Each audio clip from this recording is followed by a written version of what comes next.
What is good, my fellow masters? So we have some confirmation after the bombshell that was dropped yesterday with the Developer's Diary Volume 3.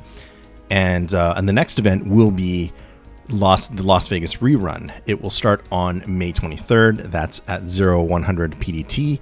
Or for those that follow UTC, that would be 0800 on May 23rd, that the event will officially start.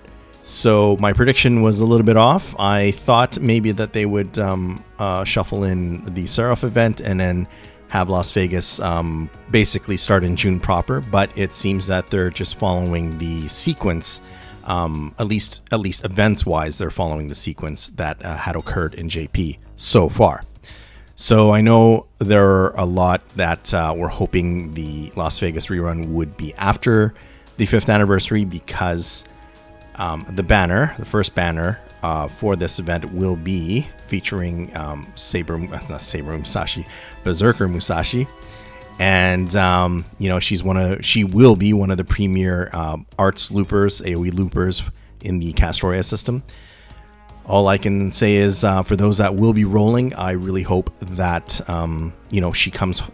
Musashi comes home early for you so that you have plenty of SQ left over to roll for Castoria. And on the note of other banners, there is also the Merlin banner. And it should be noted that Merlin will only be on Raid Up on Sundays. So the first day that he will be available will be May 29th at 0000 hours. And now, as promised by Kano-san, there are more details on what the servant coin system actually entails. And quite simply, what you'll be able to do is raise the level cap of your servant, of a particular servant, past level 100. The new cap will be 120. That's the maximum. And it effectively follows the same palingenesis process. It going from beyond level 100, you'll need one Holy Grail, and that will allow you to increase the level to 102. So basically, one Holy Grail for 2 levels. You'll need quite a bit of QP. And then you'll also need 30 servant coins per every 2 levels. So going from level 100 to level 120, in essence, you will need 10 Holy Grails and 300 servant coins plus an associated amount of QP. It is a very resource-intensive process. And just to put it in perspective, in order to go from level 100 to level 101, it takes the same amount of EXP as it takes to go from level 1 to level 100. So it's something that should be reserved for those servants that are your absolute favorites and not necessarily done for gameplay purposes, as there are just far too many resources required, including the very intensive servant coin requirements to go from level 100 to level 120. And then there are the Append skills, which are effectively new passive skills that every servant can have unlocked for a certain amount of servant coins.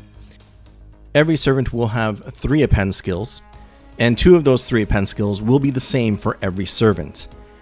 The first one being the extra attack performance increase, which ranges from 30% to 50% depending on level. The second, and probably the most popular one, would be the mana loading skill, and it allows for the servant to start the battle off with an NP charge of 10 to 20% depending on level. The third Append skill is unique to each servant, and the effects can vary from servant to servant with varying degrees of effectiveness. And then we come to how you can obtain servant coins. First way would be through bond level increases, and the amount varies with the bond level. So bond level 1 through 6 will provide 5 servant coins at each level. Level 7 through 9 would be 10 at each level, and then level 10 to 15 would be 20 at each level. Next up are the servant coins that are awarded with summoning. This is both on the St. Quartz summon and Friend Point summon, depending on the type of servant. And as you can see here, they have a list of how many coins are awarded per rarity and per type of summon, or eligible servant, that is. So limited time and story summons, 5 stars get 90 servant coins per summon, 4 stars 50, and 3 stars 30 servant coins per summon. When we get to permanent servants, then it changes, not for the 5-star, but for the 4 and 3 stars. So 4-star permanent servants will gain 30 servant coins per summon, and 3 stars 15 servant coins per summon. And then, of course, there are the friend point summons. Currently, there's only 1 4-star available in the friend points. That's Saber Lily. But if you get multiple copies of her, or when you summon her, you will get 30 servant coins for her. And then all the permanent 3 stars, 2 stars, and 1 stars have a breakdown of 15, 6, and 2 respectively. You will gain the amount of servant coins based on the number of times you've summoned each servant and what their current bond level is, and it will just be sent to your present box. But not to worry, if you have a ton of items in your present box, the servant coins sent will not be counted towards the item limit of your present box, and there will be no time limit to claim those servant coins either. Now, there was some very valid concerns when the news just broke about the servant coin system coming early to NA, and that was with regards to the materials needed for some of these append skills.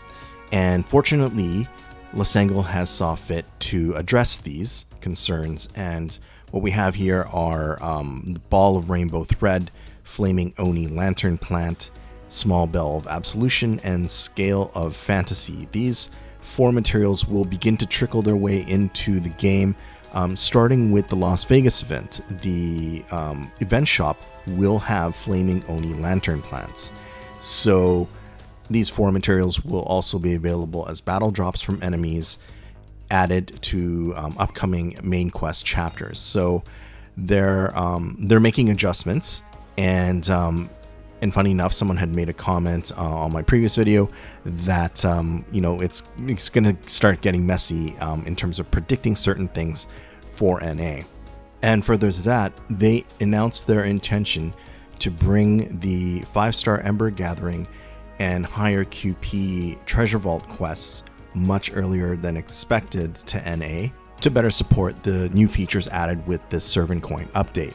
The release date and other details regarding the update to the daily Ember Gathering and QP Treasure Vault quests will be announced at a later date. I'm going to throw in a bit of speculation on my part here, and this is just a guess, but perhaps something on the 5th anniversary. So that's it. I will probably do something more in depth with regards to the servant coins in a few days. I am going to now focus on the event guide for the Las Vegas rerun, and hope you all look forward to that. Sorry, this is a bit of a quick video and off script, and I just wanted to get out this information so those that have been wondering about how they're intending to handle the append skill material requirements will have a better idea of what to expect. Thank you always for watching, and we'll see you in the next one.